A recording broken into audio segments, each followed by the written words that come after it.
Hey everybody, John Pollock here alongside Jimmy Corderas. This Sunday, the WWE presents Hell in a Cell from Dallas, Texas. 2 cell matches. Brings up the obvious question, why are we having 2 cell matches as opposed to just 1?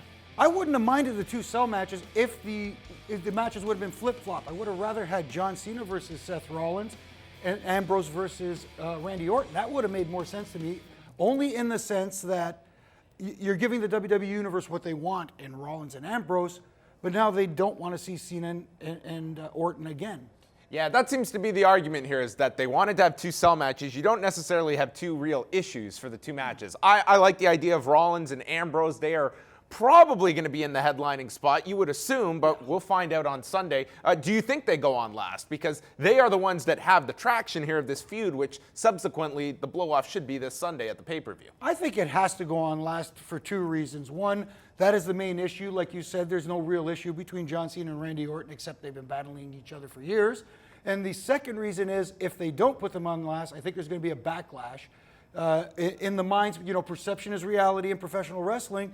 Putting on Cena Orton last would think, why are the 2 losers from each match going on in the main event spot? And I think in this particular time, they're desperate to be creating new stars right now, and I think there's a real value to that perception of you putting Seth Rollins, Dean Ambrose in that main event final spot on the pay-per-view. That's what you go off with, and it's really telling your audience these are main event stars at this point, and that's slowly how fans take to these people in that spot above John Cena and Randy Orton, who aren't hurt at all by being placed earlier on in the show. No, absolutely not. But then, playing devil's advocate here, if the matches were reversed like I said before, then if Seth Rollins defeats John Cena in Hell in a Cell, and you get Dean Ambrose defeating Randy Orton, both in Hell in a Cells, now you've elevated these 2 guys, as opposed to having 2 guys on the same level competing against each other. When one wins, one doesn't really get as elevated, in my opinion, anyway. On this show, it's really down to these 2 cell matches, which have got the lion's share of the promotion for this particular show. Coming out of this, we're not expecting to see Brock Lesnar back until January, most likely. What do you think of this current situation they have, where the champion is off of television right now? They're not bringing him back, at least until there's a big show like the Royal Rumble. And now we're seeing the WWE kind of move forward without that championship, without that as the big prize every month that they are trying to build challenges around. I know it's an issue with a lot of people not having the WWE World Heavyweight Champion on every week.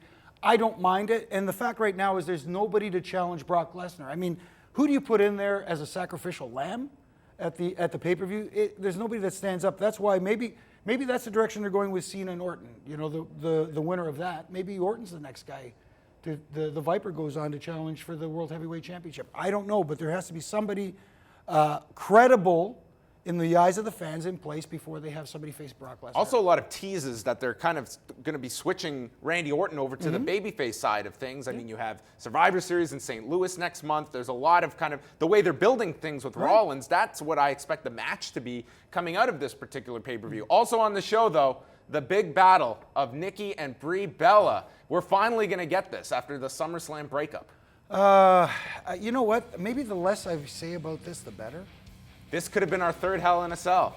Bella Hella in a Cella. See, that rhymes. I like that. That could have been a promotional, just genius idea from the WWE. It is Hell in a Cell coming up this Sunday night, 8 p.m. Eastern on the WWE Network and pay-per-view, and then tune into live audio wrestling afterwards, midnight Eastern, as myself, Dan Laverinsky, and Jason Agnew will run it all down at FightNetwork.com and liveaudiowrestling.com. Enjoy Hell in a Cell.